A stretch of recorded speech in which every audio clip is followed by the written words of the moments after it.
ইউরোপের ভিসা নিতে ইউরোপীয় ইউনিয়নে ২৭টা দেশ আছে, 7টা দেশের রাষ্ট্রদূত আছে, বাংলাদেশের দূতাবাস আছে, আর 20টা হলো ভারতে। ওই সব দেশের ভিসা নিতে ভারত যাইতে হয় আমাদের। সেই 20টা দেশের রাষ্ট্রদূতরে এই বিপদের সময় মার্চ মাসে উনি বাংলাদেশে ডেকে নিয়ে আইছে।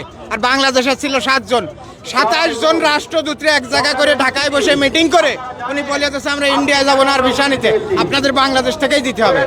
27 দেশের রাষ্ট্রদূতরে এক জায়গা করেছে দিল্লির থেকে এনে, যা পৃথিবীতে কারোর দ্বারা কোনোদিন সম্ভব না।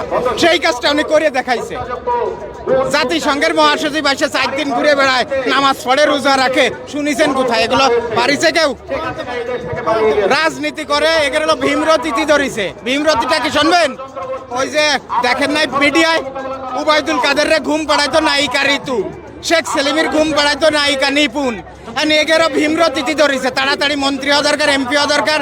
ওই পুলিশে গাড়িতে ফিলা করবে, ফিলা করলে মাগি মানুষ সব এসে জুটে যাবে, সামনে সব নায়িকারা এসে আশেপাশে করবে। এই ভীমরতিথি ধরেছে, এই জন্যই তাড়াতাড়ি ক্ষমতায় যাওয়ার জন্য পাগল হয়ে গেছে। বুঝছেন? এই হলো মূল কথা, এর অন্য কিছু না। এর ভীমরতিথি ধরেছে, তাড়াতাড়ি ইলেকশন দাও, তাড়াতাড়ি ক্ষমতায় যাব, তাড়াতাড়ি সব নায়িকা এসে কাছে ঘেসবে। এই হলো এর চিন্তা ভাবনা। আর লুটপাট করে খাবো, এই ছাড়া আর কিচ্ছু না। কিসের ইলেকশন?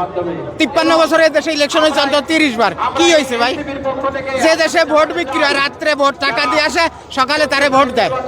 যে দেশে পিস্তল দেখা আসে যায়, কালকে আমারে ভোট না দিলে তোমার খবর আছে। যে দেশে ভোট কেন্দ্রে যে জাল ভোট বাড়ে, যে দেশে ভোট না হলেও ভোট সেন্টারে যাওয়ার পরে কাছে আপনার ভোট হয়ে গেছে। ও ভোটের আমার দরকার কি?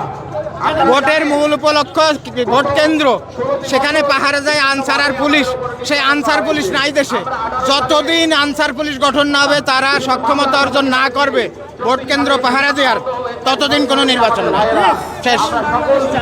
হ্যাঁ, নতুন বাংলাদেশ চাই, পুরোনো সব দেখা